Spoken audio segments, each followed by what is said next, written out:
Welcome to Fourth Down in Faith. This is our first episode of Fourth Down in Faith, and we have the pleasure of having these two incredible BYU football players on our podcast, Isiah Banya. Banya, yes, sir. Banya, and Connor Pay. And we're here with our brother, Isiah, and we're excited to welcome them and to get into it. Before we do that, though, we'd like to give a special thanks to our sponsor, Serve Clothing. If you haven't heard of them, go check them out. They sell these really cool white shirts, dress shirts that have breathable inserts on the side.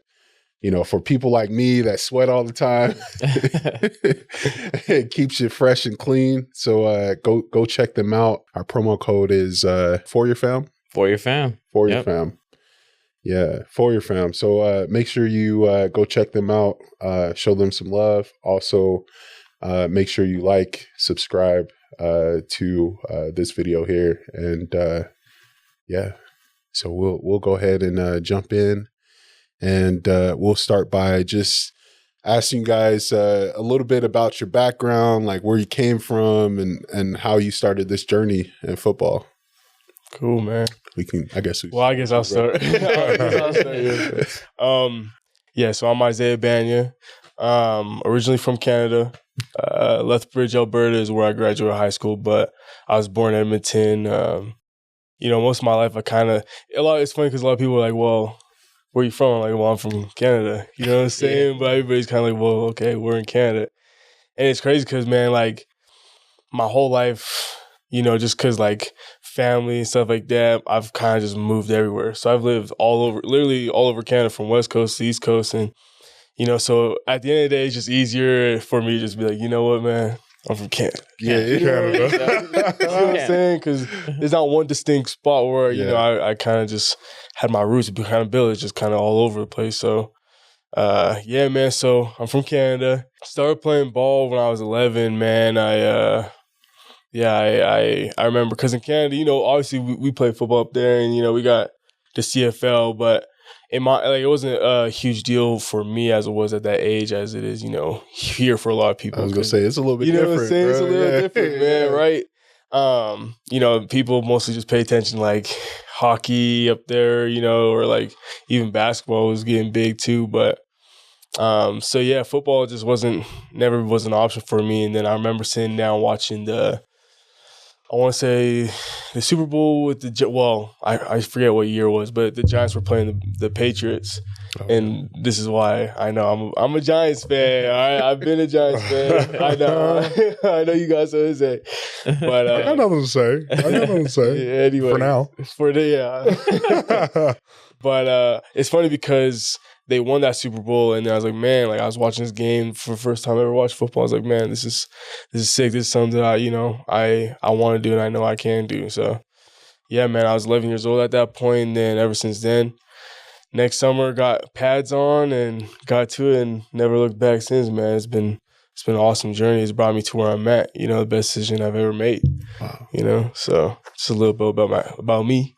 Yeah, that's a hard. It could be hard transition. Canada, the way football is played up there. I played high school ball. I was on this. It was this private school here, but we traveled up to British Columbia. Oh, okay, we played a bunch of teams there, and it was hard, to transition and the points and field goals. Yeah. But it was a great experience, though to have that happen, and So yeah. Yeah, man, it's cool because it's funny that you said because it was a transition for me, honestly, because, the whole deal about third downs, and when you really talk about like the specifics of the game and, different situations, different, game plans for different scenarios, it's completely different than what it is here. Yeah. And so I guess like when I first got to college in 2019, that whole transition was just like, wow, I'm learning a new game. Yeah, pretty much, you know what I'm saying? I'm learning new coverages, new schemes, all types of stuff because, there's a lot less you can do with 11 people on the field when in regards to when you have 12 on the field. Right. Yeah. Right? You know what I'm saying? There's a lot more stuff you can do with, more yardage and field space than what you do here, so it's just a different game, man. So, but it's been cool, you know what I'm saying? But yeah, it's funny that you brought that up because that was the biggest thing, man, just relearning the game. Yeah. You know, so yeah. It's different. awesome. It's different. For sure. Yeah. What about you, Connor? Well, yeah, before I go, I don't know if I've ever asked you, how did you get recruited as a Canadian high school football player to come play football in America? I don't even know if I've ever asked you that. Yeah, so it's kind of crazy because the recruiting process up in Canada is a little different. You know what I'm saying? A lot of times, coaches, it's hard for coaches and schools to come out and see you, know what I'm saying, watch your games because, the competition is a little bit different, like the competition level. And, sometimes they're like, well, this guy is like, he's popping out on film. He looks like a freak athlete, but he's going against people who, don't really seem to like cut the competitive level that most scouts want, right? Yeah. And so that was kind of my story, like for me, how I was going, man, because, I in Canada, I was actually like, my junior and senior year, I was the number one defensive end in the country, you know what I'm saying, stuff like that. And then, but like you would think that number one defensive end in the country would, have like a ton of offers, 5-star. Yeah, that's not the case in Canada. You know what I'm saying? They actually only put me as a 3-star, and which was And so it's funny because I finally got an offer from UConn because they had one of my friends actually got recruited by them, and he was on the team at the time, and he was a starter and everything. He was doing good, so they decided to look into Canadian athletes more, and then they found me, and so that's how I got my first offer. And it was just through Twitter, they actually came out and visited me once, you know what I'm saying? But it's kind of closer to Canada than most schools, right? So anyways, I got the offer, but after that, I kind of, learned how to put myself out there more, share my film on Twitter, reach out to coaches, and, because I didn't have nobody to tell me how it's done. Like, I wasn't around anybody who's been through the recruiting process who got to that level, right? So I kind of just, like, feeling it out for myself, man, and I finally got a text back from Boise State's head coach now. By the time he was a defensive ends coach, and he came out and visited me, man, and got me out on an official visit to Boise and offered me there. And so that was my second bigger offers. And then after that, it's kind of, once you rack in a couple, it just starts coming in more. People don't even bother talking to you anymore. They just say, oh, they offered him? All right, let's send an offer. You know what I'm saying? Yeah. And so that's kind of how my recruiting process blew up more. And then, man, Brian Harsin was the head coach at the time. And he was like, we've had some good history with Canadian athletes coming to Boise State and all that stuff. And so let's go find another one. That's pretty much why it kind of worked out for me. Gotcha. Yeah. And you hit on it a bit, your position that you play. Yep. So how'd you come to be like, this is the position I want to play, and kind of dialed in on that? Yeah, so it's crazy because like my whole life, I actually started, I was a bigger kid, so I started off. You 6'4", bro. 6'5", 6'4"? 6'4", man. Okay, So, I started off as like, I started off at center and then like nose guard. Really? Oh, yeah. Hey, let's go. It's like, let's put him on the line. Maybe he does belong in the A-gaps. That's what I tell him in practice all the time. You don't belong in the A-gaps. Stay out there on the edge. Stay out there, man. I didn't know you played center. Maybe you do belong in the A-gap, man. Oh, yeah. I was in the trenches, man, from the jump. You know what I'm saying?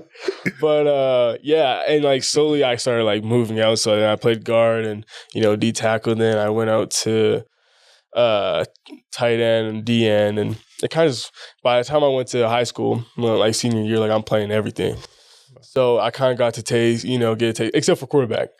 That's one position they just didn't want. Yeah, so they're like, we could use you for better things, dude. So I kind of had a taste for everything, but I don't know what it is, man. I think like my junior year, I was kind of bouncing back from defensive end and middle linebacker, just Mike linebacker, and just rushing the passer. That was That was my thing. I just knew, you know what I'm saying? Just kind of like had that like, click for me. You know, I was like, yeah, this is my position. And so ever since then, I kind of just wanted to be around that kind of part of the game, the aspect of the game, you know, on defense. Because I liked offense. You know, I mean, I love scoring touchdowns. I love, you know, running people over. But, you know, it's just something about hitting somebody. You know what I'm saying? Something about man, posting your will, bro. Exactly. You know what I'm saying? Yeah, I love the chase, man. So, yeah, it just stuck with me since then. So that's how I decided my position. Nice. Yeah. Dope. Hit us up, Connor. Connor, Yeah, well, I think I was born in San Diego, California. Lived there till I was 7. Then my dad's job changed. A company up here bought the company he was working for. So that brought us up here. And we moved to Highland. So I'm a lone peaker. Okay. If you guys are familiar. LP, and so this is home. This is home really. And kind of similar to Isiah, I didn't play tackle football till I was probably 12 years old. My dad actually wanted us to wait until we were in high school to play tackle because my dad played at BYU as well and played in the NFL. Oh, man. And he was just very cognizant of what that's done to his head. Oh, yeah. And some things like that. And he was like, I don't really want my kids that young hitting their heads that many times. And so it was always, you're not playing until high school. You're not playing until high school. And I finally, like, once 4th, 5th grade hit, all my friends started playing. I'm like, Dad, come on, man. All my friends are playing. But then it came down to 7th grade, and I was like, okay, maybe. Then it came down to 5th grade, and he finally let me start. But, like Isiah, I was a bigger kid, so I've been on the line pretty much from the jump. He was an X-Man. Yeah, exactly. I don't know if they have those rules in Canada, but they slap this big X on the back of your helmet that says, you're fat, you can't touch the ball. 200 pounds. I've heard that. You can't touch the ball. Because everybody knows if that X wasn't on my helmet, I would have played quarterback. For sure. I would venture to say that there's one quarterback on our team who can throw a ball better than me. One? Jake. That's it. You know, I've never seen you throw a ball. What? I've seen you snap a ball. I haven't seen you throw one, though. I play catch before every walkthrough, bro. Man, I'm going to have to start. You're all paying. You're playing dodgeball or whatever, huh? Yeah. No, I'm just kidding. I would have loved to play quarterback, but nope, they put that X on my helmet, and they're like, no, you can't do any of that. So, tough, man. Yeah, I was on the line. They do that. I know, it's crazy. Messed up. To think about, I wouldn't be surprised if that gets like abolished soon because people are going to get their feelings hurt. Yeah, you know, isn't that kind of the trend the world's going right now that everyone finds a way to be butthurt? Yeah. There's no way they're going to let that X-Men thing slide, labeling their kids as obese or something. But yeah, no. So basically, was on the line my whole career. You know, I honestly, for a long time, it was always in the back of my mind because my dad played offensive line at BYU. Played professionally, like, okay, football's probably going to be my route. Yeah. But really up until high school, I didn't think it was going to be because I was on the bigger side, but I wasn't as big as some of the biggest kids in the grade. I was honestly pretty normal sized. I was maybe 6 foot, $190 as a freshman. Yeah. You know, so it's not like I was gigantic. And I was much better at baseball than I was at football. Wow. And so I was kind of like, okay, like got pulled up to the varsity team as a freshman for baseball. Didn't do that in football or basketball. So it's kind of like, okay, maybe baseball might be the future, you know, but then kind of the summer between my sophomore and junior year, or freshman and sophomore year, grew 5 inches, gained 70 pounds. Yeah. You know, next thing you know, I show up as a sophomore and I'm 6'5", 270, you know, a little different. Yeah. And then sophomore year of high school, ended up earning the starting job at tackle. And after my sophomore season, I didn't even know how recruiting worked. Like, I just knew people made highlights on Huddle. Yeah. That's pretty much all I knew. Put a little circle around. That's pretty much all I knew. And like, I had connections to like the college football world through my dad. Right. Like some of his former teammates were coaches in the business, like Garrett Touche, who was the O-line coach at BYU when I was younger, Mike Empey, and some of those guys. And so like there were some connections, and so they were able to give me like some feedback on like, hey, this is what this is what college coaches are going to be looking for in your film. Right. But like as a sophomore, I wasn't thinking about any of that yet. Right. So just put out a highlight film my sophomore year. Ended up getting a call from Kalani and Mike Empey, who was the O-line coach at the time, who's a close family friend. And, his son, James Empey, was the center before me at BYU. And they called me into Kalani's office and offered me my first scholarship. And then just kind of how similar to you. It's just once you get that first one, people just start calling. They just start rolling in. And so then all my other offers followed that. And then, made my decision to come to BYU pretty early. I committed the summer before my junior year. Wow. So really in between my sophomore and junior year, I committed to BYU. And I think I just, it's where my dad played. I grew up going to games there. It's kind of new. I've bled blue my entire life. And the only time that ever wavered is when they fired Ty Detmer and Mike Empey and stuff. Because again, those are both my dad's teammates at BYU, family friends. Those are the guys I wanted to play for. And then when they fired them, I didn't decommit, but I reopened my recruitment a little bit, took some visits and stuff at the end of my senior year. And then once they hired Jeff Grimes, I was like, okay, this is an O-line dude. Yeah. One of the best in the country. Yeah. So I was like, all right, I definitely want to come play for him. And unfortunately, I only got 1 year with him. Just my freshman year, but that's kind of my journey. It's kind of how I ended up here now. Yeah. Talk about that experience, because I went through the recruitment process and then went on a mission and came back home and had no offers. And so I had to start all over. And I just got discouraged and didn't really have the willpower to keep chasing it because of that, And so talk about that journey. What kept you guys going, through that journey of being recruited and staying committed to those schools? Yeah, for me, I was recruited more later into my high school career. I didn't come in until halfway through my senior year season. Wow. So, I kind of kept my recruitment window a little open, a little longer, you know what I'm saying? Kind of see my options. But, that's tough because I didn't serve a mission. I decided just to take the football route, not to risk it, you know what I'm saying? And so that was kind of just like what I felt was the best thing for me because, I'm like I said, you guys kind of know how hard it is to get Canada, you know what I'm saying? So like I can't really, didn't want to play with that while I had it. So I just chose not to go, man. Kind of made it my priority. So. Do you feel like those opportunities may have been gone? Yep. If you had served, they wouldn't have waited for you, you think? No, they told me they wouldn't. Really? Yeah. That's what my high school coach, he wasn't a member, but he was telling me, because I played basketball and football. He was like, bro, you stupid, man. Like, what are you doing? Like, what are you doing, man? Like, man. And I turned in my papers and got called to Canada. So, no way. Yeah, BC. Yeah. So, man. Cool. But, yeah, man. I love football. I love football. I love basketball. Right. That was my main goal, is to make it to the league, and so to kind of have that not ripped away, but just part of me taken. I was like, man, I wish I could have pursue that more. But it's good to see you guys do your thing. It helps me out a little bit. So. Well, it's a weird dynamic. It is. It's a weird dynamic because it's like you have some of these schools that are totally okay with it. Yeah. Mm-hmm. And then you have these other schools that are like, no. Yeah. And it's like, and especially like through my high school years, wasn't super into church stuff, wasn't super active. And so, but then once I got into my senior year, I started to turn things around, started really thinking about a mission. And that's also around the same time I kind of opened my recruitment back up a little bit.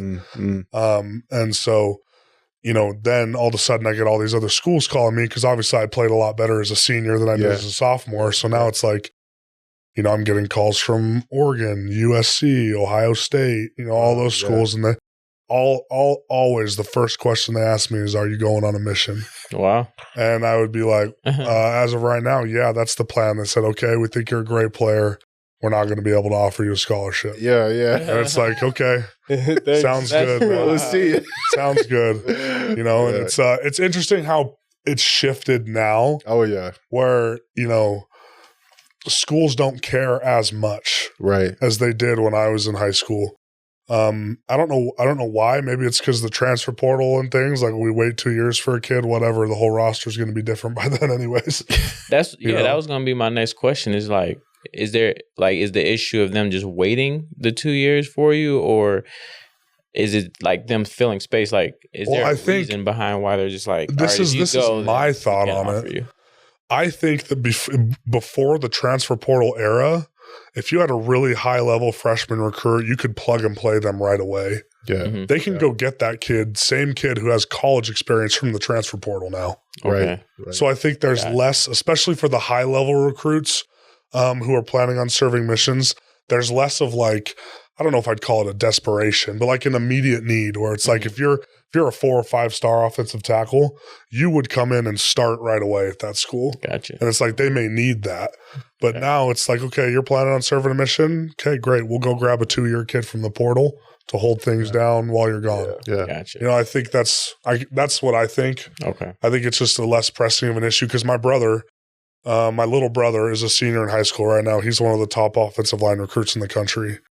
And he's actually committing today. And his top 3 are Oregon, Oklahoma, and BYU. Wow. Whoa. So take Oregon, bro. no.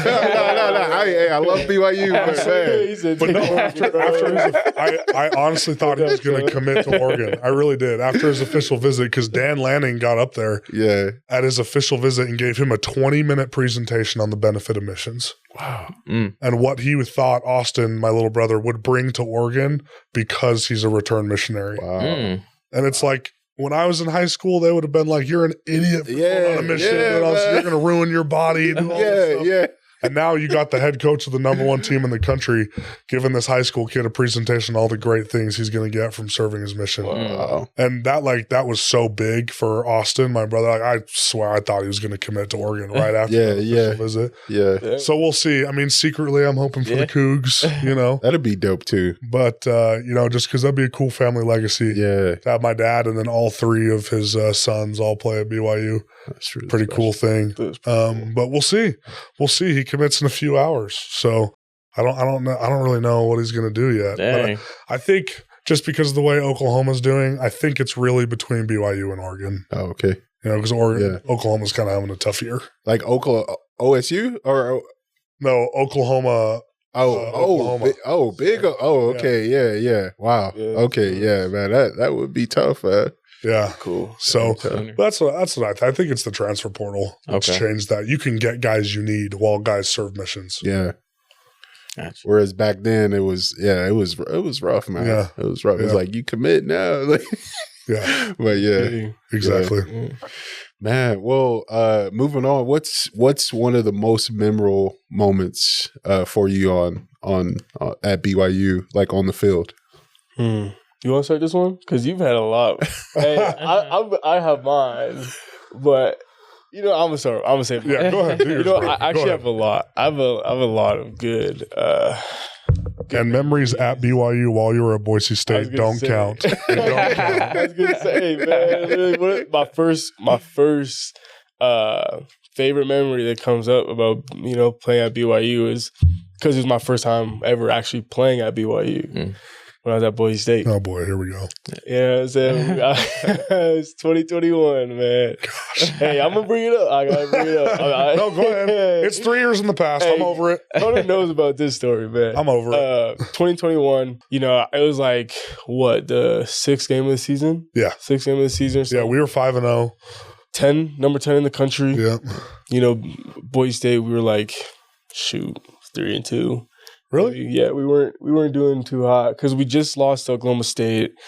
We also lost to UCF, and so it's kind of a slow start to the year. So the next biggest game for us, because at Boise State, the BYU game was always kind of like a big one, Boise State always wanted to. It's a rivalry for sure. Yeah, absolutely. I feel like it's more like big bro, little bro relationship, you know. And now I can say that, you know what I'm saying? Now I can acknowledge that. But so who's big bro? Who's little bro? Oh, come on. Without a doubt, who's big bro? Without a doubt. But at the time, you know what I'm saying? Like, you always want to go in there and, you know, play your best against, you know, that. So, yeah, we came into Provo, man. You know, we were all juiced up, and, you know, we took advantage of it, man. And I feel like at the time that number 10 team kind of took their foot off the gas, man. And yeah, we took advantage of it. We came in and took them off the pedestal, man. Took them off. I was at that game. There's one key fact that he's leaving out. I didn't play in that game.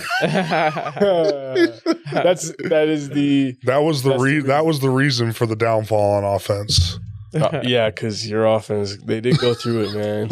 I'm just kidding. Fumbling. But yeah, no, I did get benched for that one game that year for some reason.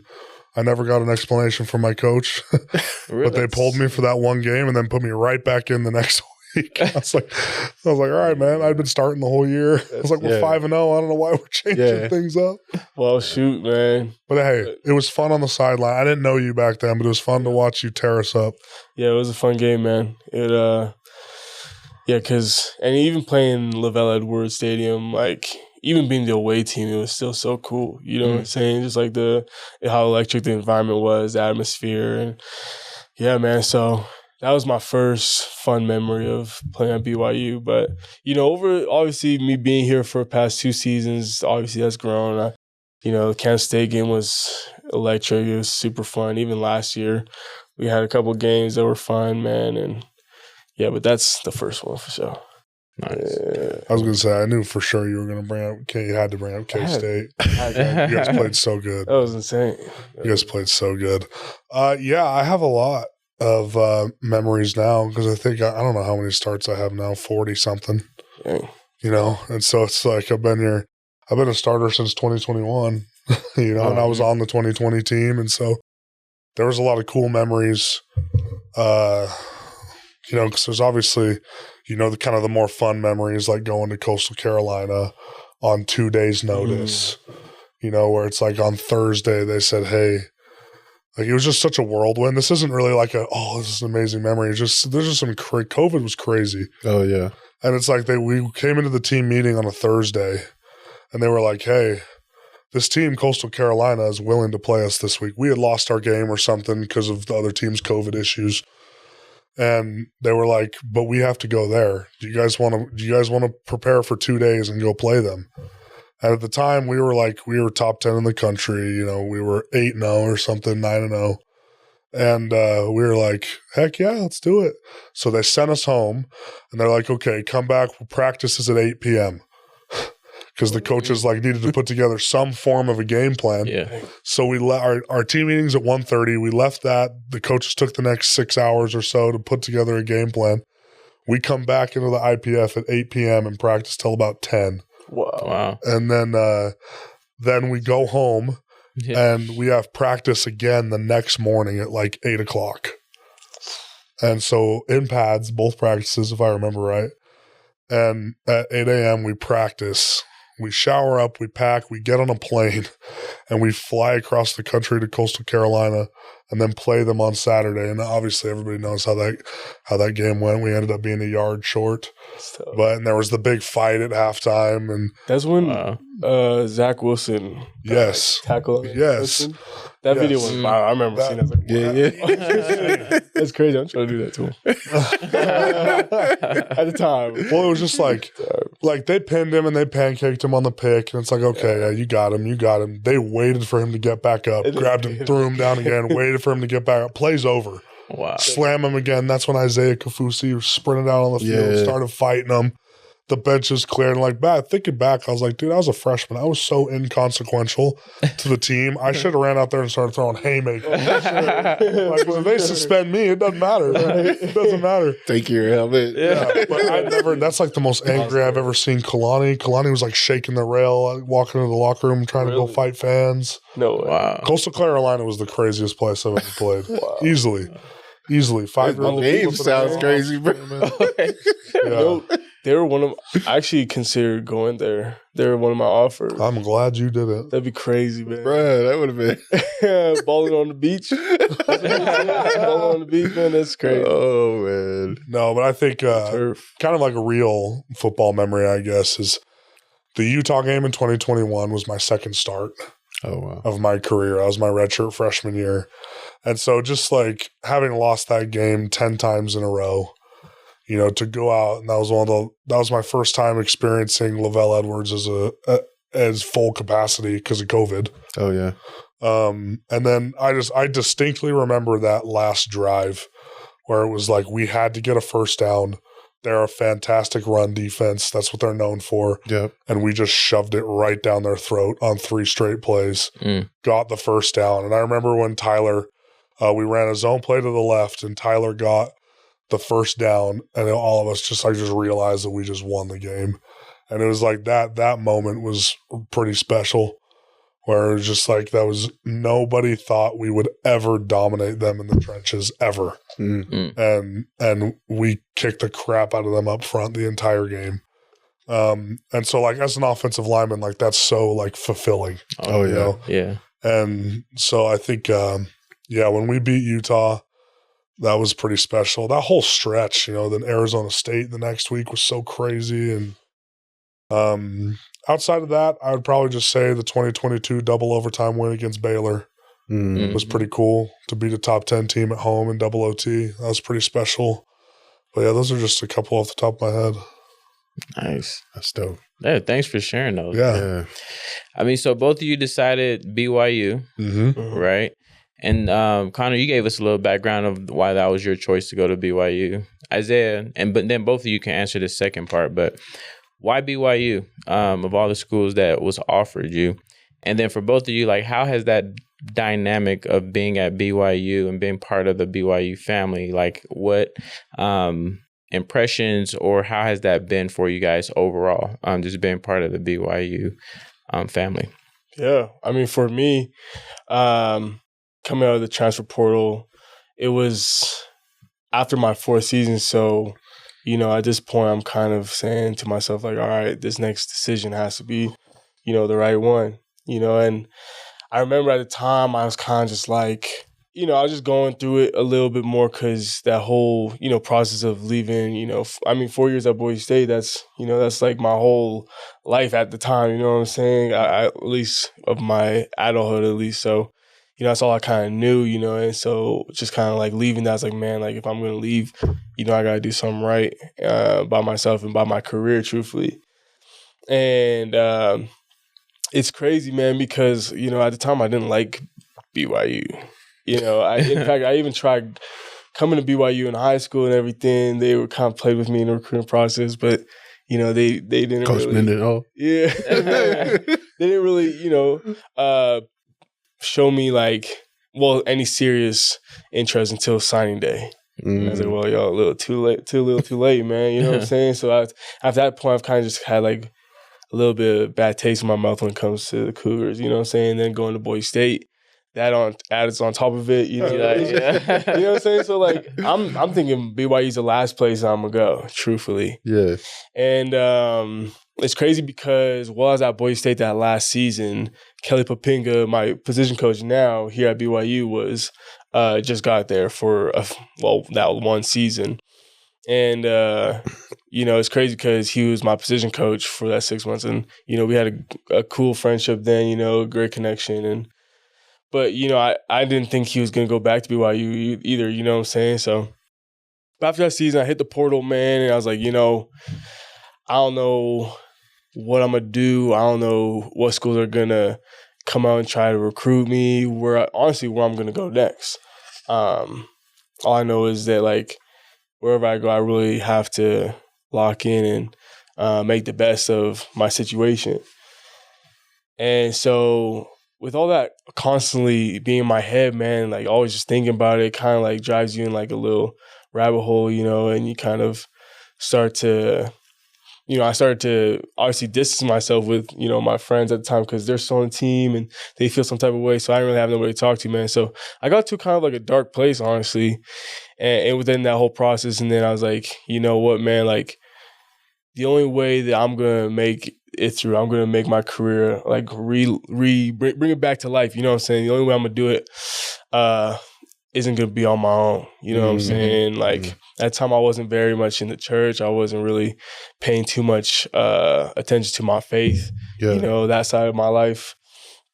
And so, man, I remember I was like, you know what, God, whatever happens with this, you know, whether I keep playing football or not, whether I'm, you know, going to be still here or I move back to Canada or something like that, whatever happens, man, I give it all to you. You know what I'm saying? The rest of my career is, you know, is going to be how you see fit. And so it's crazy, man. The next day, I get a call from Kelly Papinga.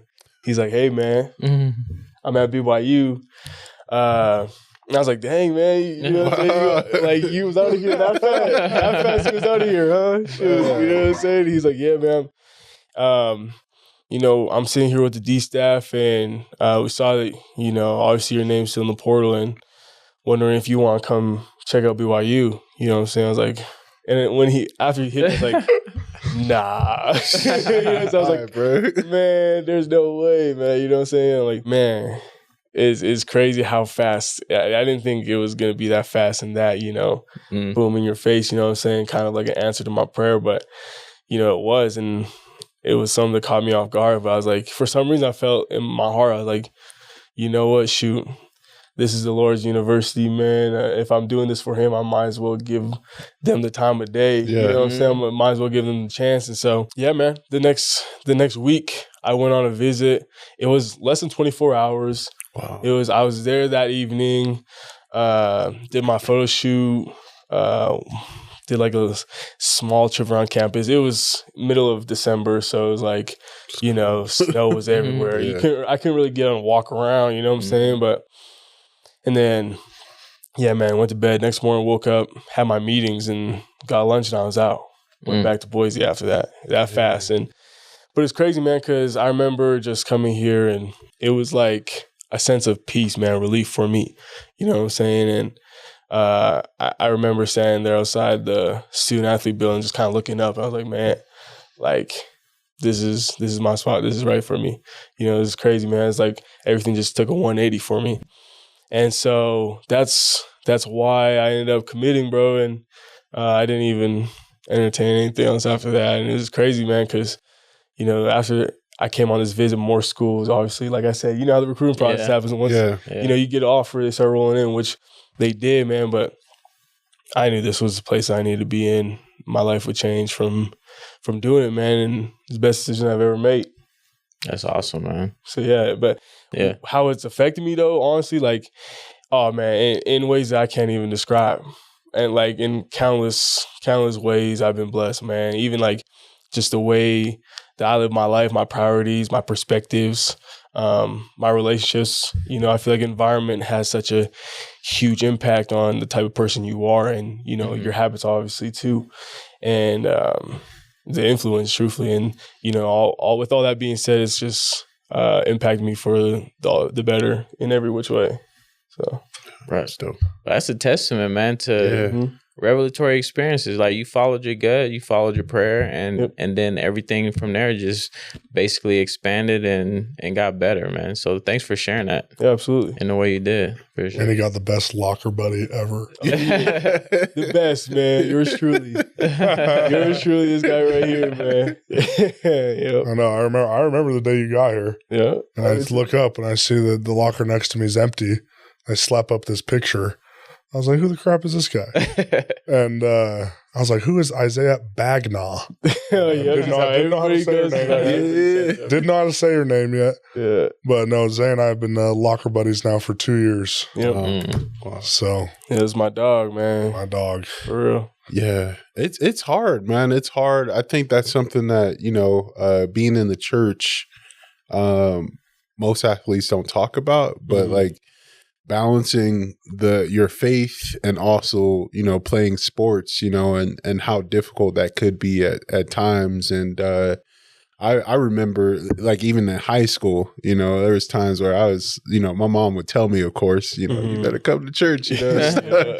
But I would be traveling, you know, and on Sundays and stuff, and realizing, like, man, I'm missing out, you know, I need to be at church. And but yeah, it took me a minute to get my act together. I love what you shared about how, you know, it's through that dark time that you experienced that you reached out to your Father in heaven, and he answered back to you. And talk more about that. Talk a little bit more to that point, where, like, how are you maintaining that now? And maybe you can answer this as well, Connor. How do you guys maintain your faith with playing football and trying to be the best athlete you can be? Well, I think that's one of the special things about BYU is because it's a private church-sponsored school, it's infused into everything.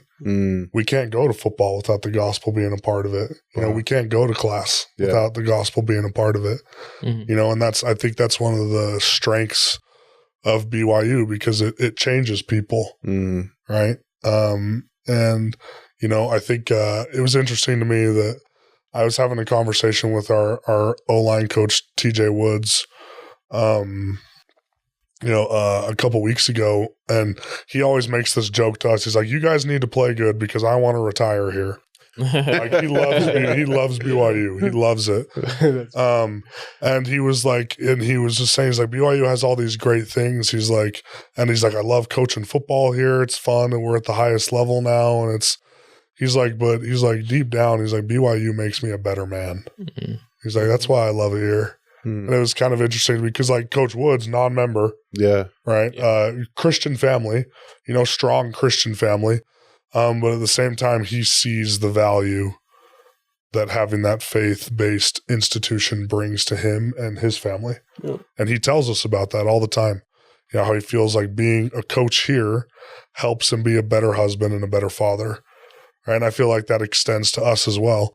You know, even though, like, we're not married and we don't have those same responsibilities, it makes you a better person being here because, you know, the coaches can get up in a team meeting and more often than not, Kalani's sharing a gospel principle during the team meeting, putting a scripture up on the board, you know, and I think that also attracts the right type of people, you know, and I think that's something that we're seeing on this team is from coaches, support staff to players, we have people with the right mindset and have absorbed and accepted the culture of BYU and the culture Kalani's trying to drive. And it's been a major part of why we're successful. So I think BYU makes it really easy to balance that football, school, faith life because in reality, I think if we're doing it right, they're all intertwined. Right. And, you know, the gospel should affect every aspect of your life, not just some. And BYU makes that easy. Gotcha. That's dope. Is that the general response even for players that are not members? Yeah. Is that kind of like that feeling that you guys get from players? Absolutely. I mean, like, it's at the end of the day, it's like I feel like it's the reason why we're so good, especially this year, is because it's like a collective effort. You know what I'm saying? A collective understanding of, you know, what it means to be, how I call it, is a high-class performer and a high-class individual. And that's one thing that a lot of people I feel like don't kind of like who are members don't quite understand is that a lot of the guidelines, a lot of the bases in which the church and just the gospel, honestly, is built off of that foundation. Those foundational qualities and aspects are the exact blueprint of what a high class individual is. You know what I'm saying? Is eating clean, is not lying, not stealing. You know, all these, and that's just like obviously the simple aspect of it. It goes deeper than that, but you know, once you are around that, you have that. Like I said, the environment, that kind of influence on your daily life. You know, you tend to see that and see like, man, that is, you know, a great quality. That's what a man should be like. That's, you know, how you should treat your family. That's how you should, you know, have a relationship with God, you know, and seeing all those blessings within. I feel, for them, they kind of see that and they buy into it, and they get to, reap the benefit and truly be blessed from it as well.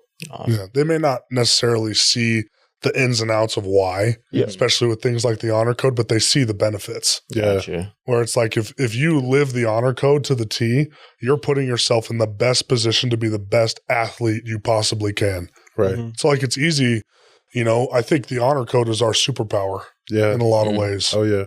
Where it's like if you live this way, you're putting yourself in the best position to play in the NFL. Right. Like, isn't that what you want to do? Yeah. You want to perform the best? Live the honor code. Yeah. You don't have to believe in all the same principles that we believe, but I think being high class individual is just another way for the team to be united in something off the field. Yeah.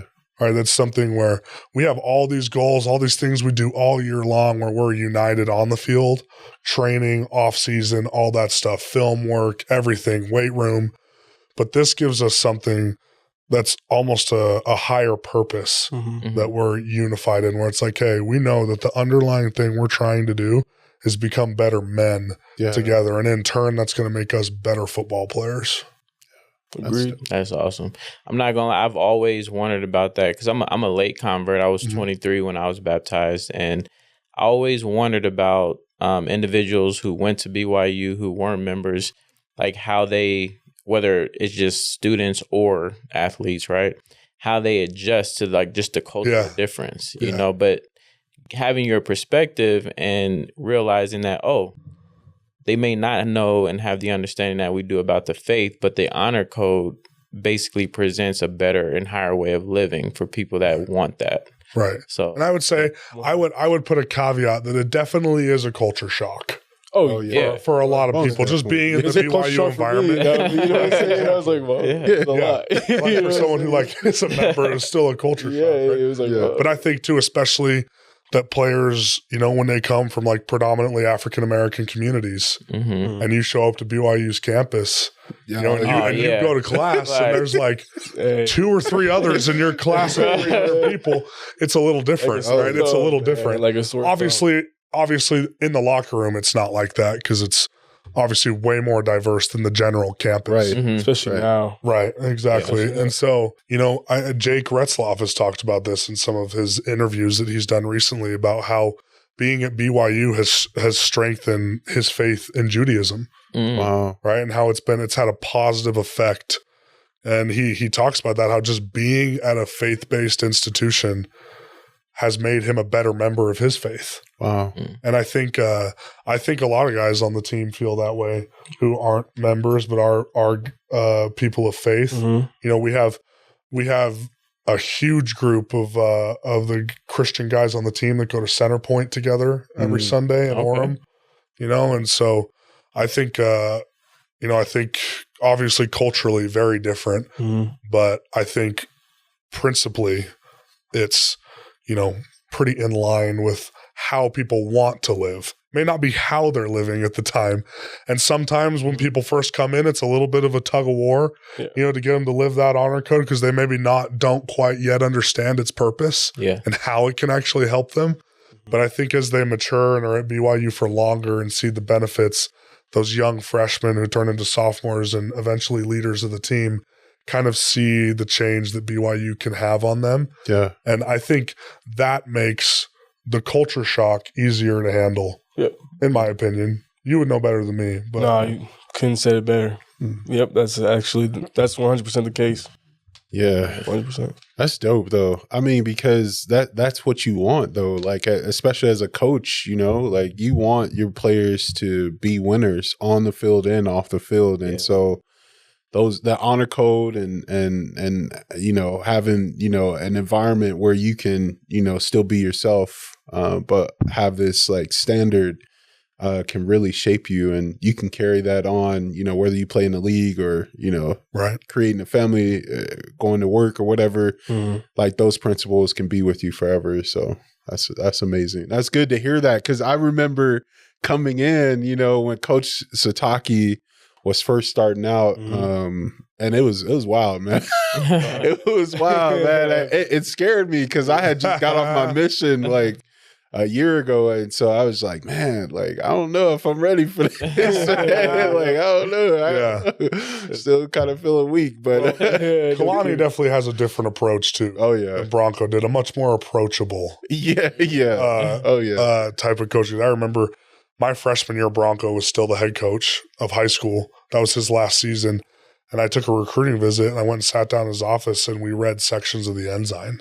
Oh, wow. We didn't even talk about football. Wow. And at the time, I was not into that gospel stuff. And I was like, no chance I'm coming here. Like, that was the weirdest meeting I've ever been a part of. That's wild. And you know, and then the next year, Kalani gets hired, and you come in, and it's like you're immediately part of his family. Yeah. Right? And I was like, this feels like home. I feel like Polynesians have that, you know. Yes. Man, they have that ability to do that. That sense of community. Yeah. Love. They adopt you into that. Yeah. Immediately. Yeah. The second they're united with you in something, you're a family member for life. Yeah. Oh, yeah. Most definitely. 100%. That's sick. Before we split, because I know we got some rapid fire questions for you guys. Yeah. Oh. But I want if you could speak to people growing up, because being a D1 athlete is no easy feat. I mean, there's a lot of hard work, dedication, sacrifice of time, body, everything that goes into it. So what would you guys speak to, you know, rising generations who are trying to accomplish what you two have accomplished in terms of obtaining a D1 athlete status? What type of behaviors, mindset goes into that as you guys have attained what you have attained? For me, I'd say, truthfully, what comes down to finding success within one's, you know, purpose and one's dream, for especially at a young age, and is to honestly just simple it down to being intentional about following God's plan for you, you know, and that's kind of just like, you know, like you get blessings, of course, you know, you're being blessed, of course, and you will be throughout your life, but it's the intentional act of putting forth effort, you know, saying, okay, you know, I'm grateful for these blessings you give me. Let me, you know, work and show you why I appreciate it. Like, for example, like for me, you know what I'm saying? Like, because it gives you purpose and it gives you grace. Mm-hmm. And without those two things, you know, it's very hard, I feel. For me, at least, it's very hard for me to, you know, find success or even just, you know, live with internal peace. You know what I'm saying? So it's funny because at BYU, when we walk out to the field, this poster, this sign, it says, the Lord loves effort. Right? And like I kind of sat there, I was looking at it all the time. I'm reading, I'm like, you know, what does that really mean? Yeah. You know what I'm saying? What does that truly mean? And, you know, when God is giving you, when you're blessed, you know what I'm saying, with something, this wonderful opportunity, and you don't take advantage of it, you don't go about it, you don't go full tilt with it, it's kind of just like taking his blessing and just being like, you know, whatever, you know, it's not that big of a deal. You know what I'm saying? I feel like for me, I've had to learn that, like, man, God has blessed me with this wonderful car that I drive. Let me show him how much I appreciate it by, you know, keeping it clean, you know, taking care of it, checking on it, checking my oil, all this stuff, you know, simple things, right? Yeah. But it is showing him how much I care and appreciate, you know, his blessings. And therefore, you get blessed for doing that. You know what I'm saying? The blessings will roll in. And, you know, I feel like that's the best way I've found, you know, of living my life. It gives me purpose. It lets me live in grace. And it allows me to, you know, further gain my confidence and my internal peace so that it can eventually become me spreading that to others and, you know, helping them. You know, because you can't help nobody if you don't help yourself first, truthfully. It's like you can't truly love something if you don't, or somebody if you don't love yourself first. You know what I'm saying? It all starts intrinsically. And so no doubt. That's just, you know, the kind of detailed explanation of that. But yeah, man, be intentional with God's plan for you. Awesome, bro. I would say, especially like in the pursuit of becoming a college athlete, you have to understand that there are going to be sacrifices. You know, and it's hard in high school because most of those sacrifices are going to come in the form of social sacrifices. In high school. You know, from the second I got into high school and I made the decision that I wanted to be a Division I athlete, I trained every day outside of the high school and normal practice hours And that meant a lot of nights where I wasn't hanging out with my friends, you know? And so there's a price for everything. Yeah. So I think just understanding that you're gonna come to a crossroads at some point where you have to make a choice between whether you're gonna do something that benefits you in your pursuit of college athletics, or is a chance to go hang out with your buddies. All right, you're gonna have to make. And honestly, if you time manage the right way, you can avoid it. Right. Yeah. Right. But there are going to be certain things where it's like, hey, you know I got to train at 7 a.m. tomorrow.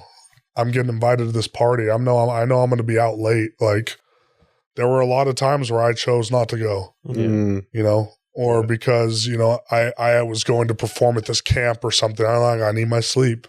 You know, there's going to be sacrifices in that aspect. You know, you're never becoming a Division I athlete, you got to be in the top 5% of high school athletes, and you don't get into the top 5% by doing what everybody else does. Yeah. You know, you got to do what the 5% are willing to do. And there's always someone out there who's willing to push a little farther or go a little harder than you. And so you got to chase that person. And that requires extra training, keeping up on your grades for sure. Oh, that's big. I would say that because nothing will stifle your dream of being a college athlete faster than bad academics. Amen. Right. And honestly, if we're being honest, high school in America, especially in public school, is not difficult. It's way harder in Canada. Yeah. Like, From what I've heard, like American public school, like turn in your assignments on time and you're going to get at least a B. Yeah. You know, like, it's not hard, man. True. Nah. And Just so show up. that's what I would say. That's what I would say. Be willing to do the little extra, because that's what got everybody here. You're going to be thrown into a room with all these high achievers. Yeah. Right. And if you haven't done that yet, you're going to fall by the wayside. So that would be my advice. Bro, I'm so glad you mentioned that, because I grew up playing basketball. And so basketball was my thing, and I was naturally gifted at it. And I was like, easily I could have got especially after my, because I had a great senior year. Yeah. I was like, I'm going to get a scholarship anyway. But up to that point, I always blamed my delay on politics within my school and community.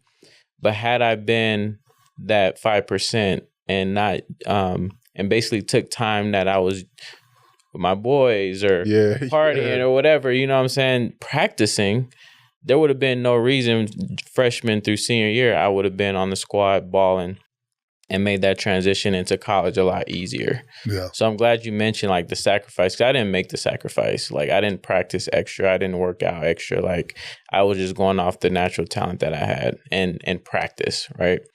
So I'm glad you mentioned like setting yourself apart is so key and sacrificing that time to be able to make it, you know, and have the success that you guys have. Absolutely. Yeah, and just to piggyback off that too, you know, it's cool because it's like the one thing that I keep coming back to is the choice of it's the pain of discipline or choosing the pain of regret.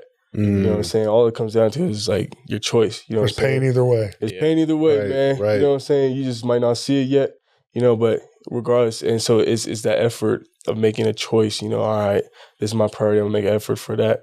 You know what I'm saying? Or even just like perspective wise, you know, it's the choice to see your glass half empty or your glass half full. Yeah. You know what I'm saying? And so I feel like the sooner you get that habit, you build that habit to intentionally choose something, you know, life will be a lot easier for you. Amen. I love that. Appreciate it. Well, let's rapid fire. Yeah. Let's get it. I'm ready. Let's get into that. I'm ready. Favorite pump up song, or I mean, like hype song. Hype song. Oh, you got it. Which one is yours? I think I listen to a few. Man. Mine's 100 shots right now. 100 shots. Young Dolph? Yeah, Young Dolph. I was gonna say. Hey, okay. That's my number one right now. Hey. You know, I've been on like a more chill vibe. Not like a crazy vibe, you know what I'm saying? Nah. 20 minutes, man. Uzi. Yeah, 20. Okay. Yeah. Nice. Cool. Yeah. Good vibe. All right. Any superstitions or rituals before games? Oh.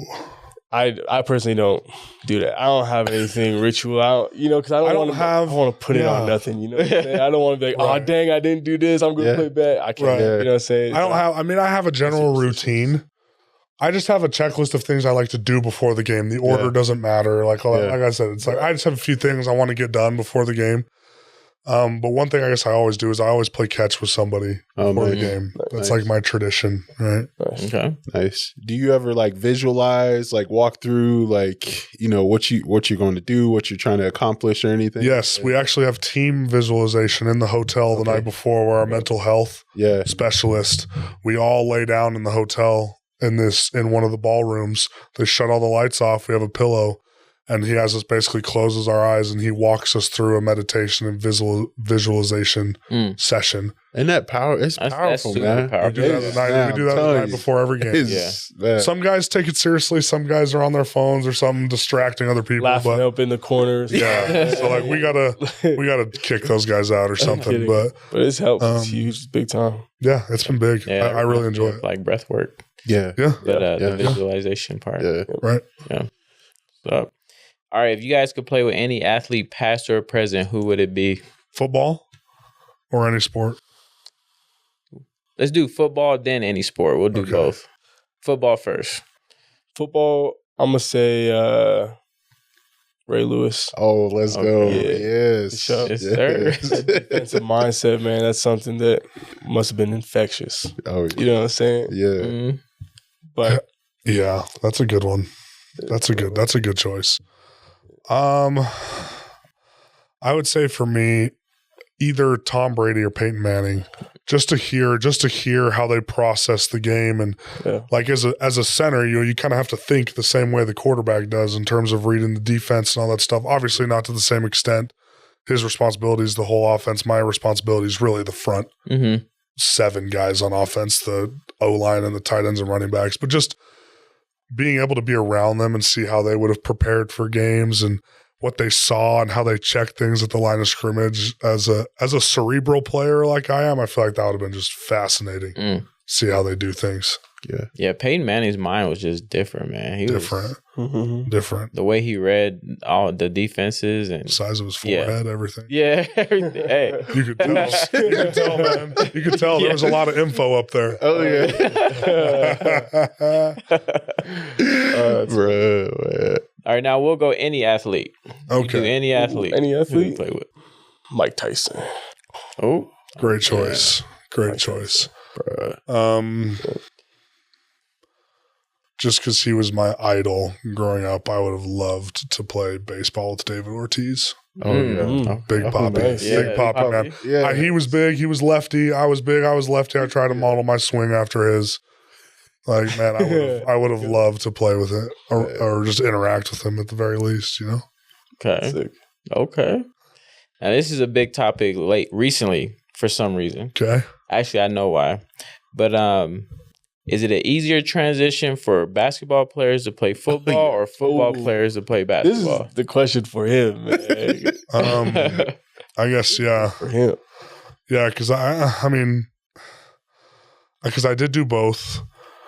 And basketball is the only thing I ever won a state championship in. Unfortunately, I played in 6 state championship games and across 3 sports and only won 1.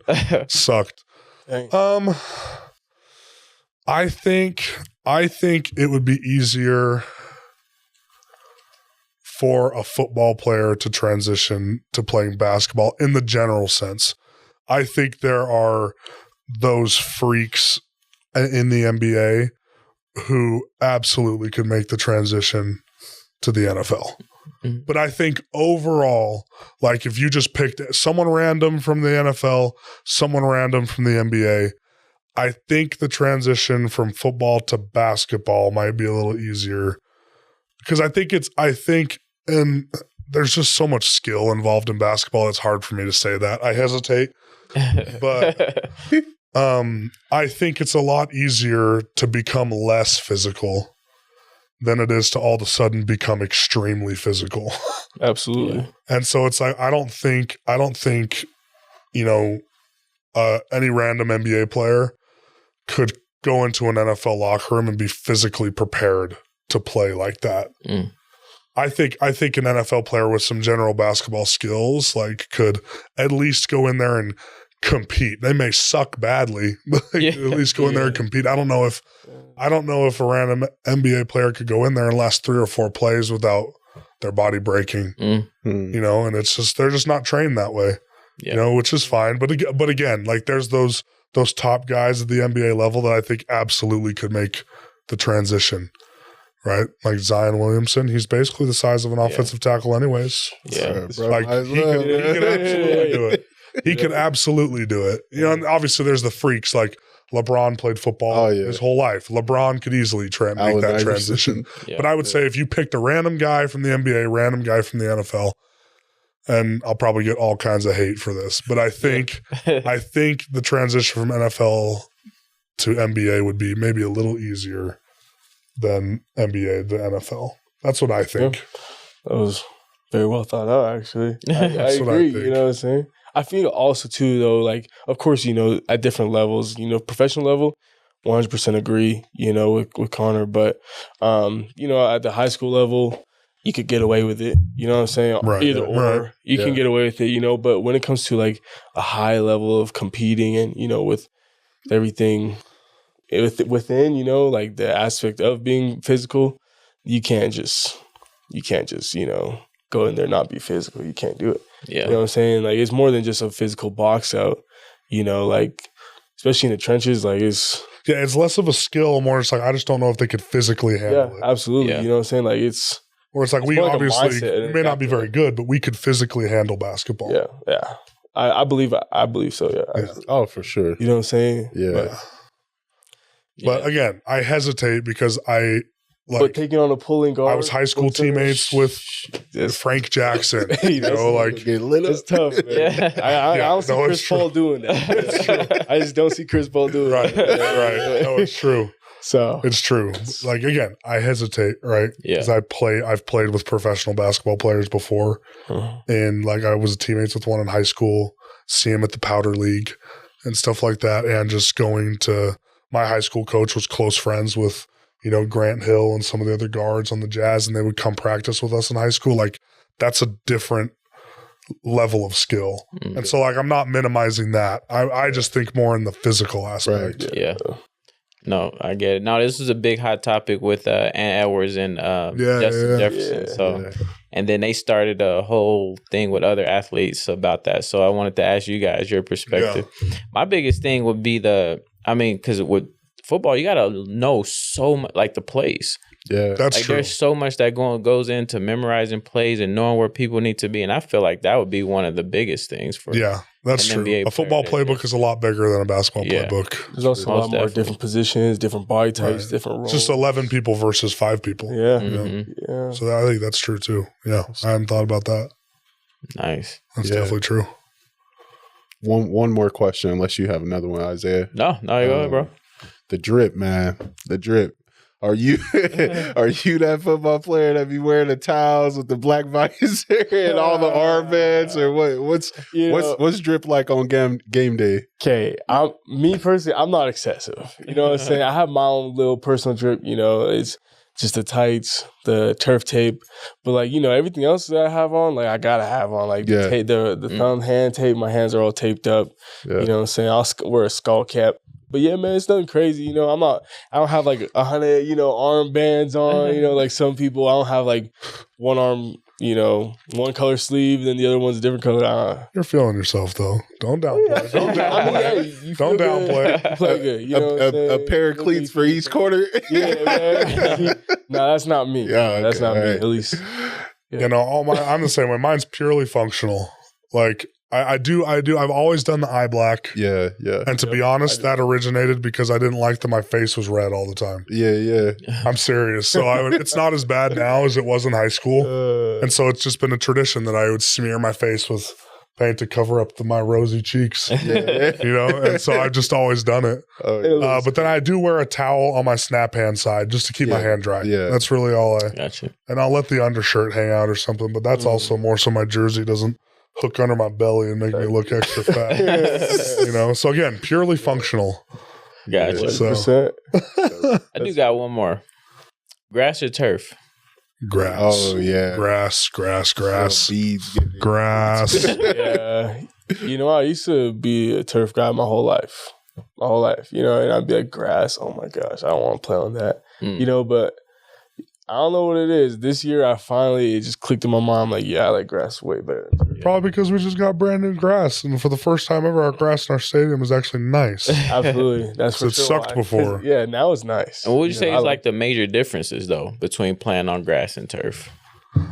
For me, being a bigger guy, my joints hurt way worse after a game on turf than they do on grass. So yeah, like my knees and my ankles and hips are like achy after we play a game on turf. They're not after we play on grass. Gotcha. That's the biggest difference for me. I agree. I mean, I remember like at Boise State, we'd always practice on turf, like all turf, man. Literally, yeah, we'd practice on the blue turf every day, all the time, you know, whether we were playing on grass or not, typically, you know. And so, like, I remember just, like, how my body felt, you know, my knees and my ankles, kind of like what Connor was saying, you know, that same impact every day because it's a different type of surface, obviously, you know. You even have different kind of cleats on, you know what I'm saying? You don't have screw-ins when you're on turf. Right. So, you know, the different screw-ins carry you up on turf. Holy crap. You know what I'm saying? So, like, just always practicing on turf, man, I'm like, man, my body hates this. But, like, we've been practicing on grass this whole season, you know what I'm saying? Like, feeling good. Yeah, I feel great. You know what I'm saying? Like, my body is, especially at this point in the season, I've never felt, honestly, so good in my life. Obviously, you know, kudos to the training staff, you know, the nutrition guys, and how we go about planning our practices and our schedule. But regardless, though, you know, you're still out there grinding, you're still practicing, and there's a difference. We practice hard. Oh, It ain't like we're messing around out there. No, it's a grind, but it's good. Yeah. That's what, man. You think, you know, associations will take that into consideration, you know, for players. Because I remember when Aaron Rodgers tore his Achilles, everybody was like, "See, you need to get rid of the turf." Like, well, what is it? The Euro League or whatever? There's a soccer league that banned all turf fields. It's required that you have a grass field. I think it's a soccer league. It's not the MLS. Okay. It might be the Euro League. Huh. And once they did that, I think a lot of people thought a lot of the professional sports would follow. Yeah. And I mean, we just haven't done it. I mean, it is a lot cheaper than grass, but you know, look at the Raiders and the Cardinals. You can still have domes and roll grass in and out. Very sure you can. Maybe not so much in those cold environments. I don't know. Maybe there's probably a lot of things we don't know that make it hard. But I know there's one professional soccer league that's banned turf fields. Well, they're smart. Well, they are smart because, I mean, no doubt. Lambeau do it. Yeah, they cold. They stick with the grass. Mm-hmm. Yeah, it's true. So, yeah. One more question. Sorry, I promise. You're good. Keep firing away. I'm having a blast. What's if you could play at the next level? Where would you want to go? Ooh, dude. It's so hard to make it anywhere that'll take me. Yeah. Same. I mean, you have to be, at least for an interior offensive lineman like me, you have to be top 50 in the world at what you do to make a roster. Wow. You know, and so it's like, when the odds are that slim, I don't even think about my choice. Yeah. Preferably somewhere that doesn't have state taxes. For real. That's that. If I had to choose, it would be somewhere that doesn't have state taxes. Texas, yeah. Texas, Seattle, randomly. Basically, any of the teams in the South. Yeah, you know, I'd love to. The government's going to take almost half, anyways. I don't want to go over half with the state taxes too. True. Yeah. I think for me, like, obviously, you know, I grew up a Giants fan. That'd be kind of cool. You know, solidify that for me, you know, my young self. But same time, like Connor said, dude, like, shoot, hey, if you want me, I'm there. I don't care if, you know, you're the Patriots, you know, whoever, man. Whoever. Even the Browns. Hey, man, the Browns would be cool. You can learn from Myles Garrett. Yeah, true. All those guys, man. You know what I'm saying? But I know what you mean. But dude, anywhere, bro. I don't care. And I got one more quick one, too. Yeah. Sorry. Keep them rolling, man. We're seeing more and more professional athletes come out of BYU. Does that give you guys any hope or junction to just continue going forward? And how has that been? Seeing guys like come out of BYU and jump right into the big dogs. I think for sure. For sure. I think, it gives you confidence, right? That because in the past, it's kind of been, there was a period in the 80s and 90s where BYU was a powerhouse and pumping dudes into the league every single year. Mm-hmm. Then there was kind of a lull for a little bit where we kind of weren't early to mid 2000s, where we had some superstars come out of BYU, but it wasn't as consistent as it had been in years past. And I think that's kind of when, the stigmas with the NFL and BYU kind of started to form and things. And now I think we're pulling out of that, especially since now we're being successful in a Power 4 conference. The number one thing that determines draft picks more than anything else is wins. Mm. Mm-hmm. It honestly more so than skill. There's a player, if they're gonna take a player with similar skill sets, and one was on a team that went 11-1 and competed for a national championship, and the other was 7-5, they're going to take the 11-1 guy every time. Mm. Right. And so I think especially with this season, I think we'll probably see more, successful guys in the NFL because we're winning. Right. And, because I think we definitely have the guys with the talent to do it. Right. But so much of the NFL is, fit in your situation mm-hmm. and opportunities. Right. And so what winning does is it gets you drafted higher, which gives you more opportunities in training camp to prove yourself. Mm-hmm. Free agents are on a very short leash. You make a few mistakes, they'll just cut you. Mm. Right. But if you're drafted, they invest in you and they're willing to work with you a little more because they've had to fork out a little more money for you. Right. And when teams do that and give guys those chances, the BYU guys typically are pretty successful. So I think just the success of the team is really what's going to help determine whether or not we are able to pump guys into the league. We have to consistently win mm-hmm. and consistently compete for conference and national championships. That's when you'll start to see, more and more BYU guys getting to and being successful in the NFL. Gotcha. And, especially just with that being said, like winning teams, obviously they're doing something right, and typically most of the time, is based off of their culture, mm-hmm. and a lot of these successful programs base their culture, their the way they the process, the game plan, not even just game plan, just just the way of life essentially. Is the exact way the NFL teams do, you know what I'm saying? And so that's why as well, they're so that it brings a lot of eyes too when you're winning is because, obviously they're doing something right. Obviously they're building habits that, we want and we look for, whereas when you go to schools that aren't as successful, typically, it's because of, truthfully like some habits. Obviously, you can talk about the skill, the talent, whatever. But at the end of the day too, the little things do play a part in it, and that's what they look for, It's a great point. Nice. Yeah. Well, thanks for joining us on this podcast episode with Brothers in the Foyer and Connor and Isiah.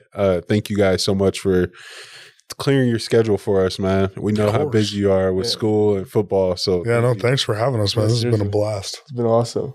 Definitely. Yeah. Our biggest hope is that, having you guys on, our audience are able to see what it takes, to be a D1 athlete.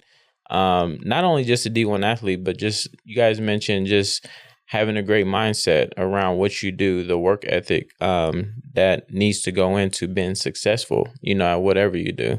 And so we hope our audience were able to catch a glimpse of that, from your guys' perspective. Being athletes and being in a culture that's cultivating good habits and good behaviors to be successful in life. So thank you both very much for sharing. Absolutely. Absolutely. Thank you. Appreciate y'all having us. For mm-hmm. Yeah. Well, make sure you go subscribe to all of our platforms. We're on all platforms, YouTube, Apple, Spotify. We're all over the place. But, TikTok, yeah. So go like and subscribe to this channel. We'll continue this series. We'll have more athletes come on, both current and ex NFL, just all athletes come on and share their thoughts and opinions on the game and their faith and their journey. So stay tuned for our next episode, and thanks once again. Thank you guys. Appreciate it. Ooh, man.